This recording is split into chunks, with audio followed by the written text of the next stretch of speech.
Hi friends, welcome to our channel. నేను మీ Nirosha Yadav. So friends, నాకు తెలిసిన చిన్న స్టోరీ చెప్దాం శివరాత్రి గురించి అని చెప్పేసి మీ ముందుకు వస్తున్నారు ఫ్రెండ్స్.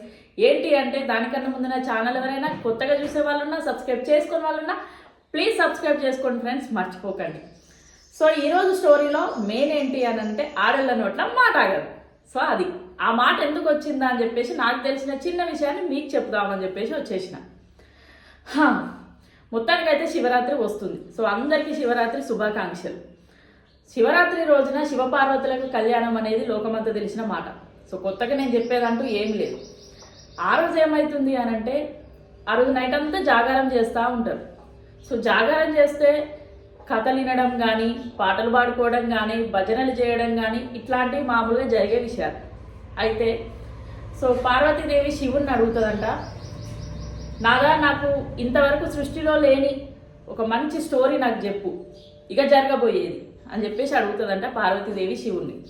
అప్పుడు శివుడు ఏం చేస్తాడంట, సరే తల్లి చెప్తా అని చెప్పేసి పార్వతీదేవికి స్టోరీ మొదలు పెడతాడంట. సో మొదలు పెడితే ఆ కథ అంతా అయిపోయేసరికి ఏమవుతుంది, తెల్లారుతుంది. 4 అవుతుంది. ఇంకా 4 కావడం మీకు తెలిసిన విషయమే కదా.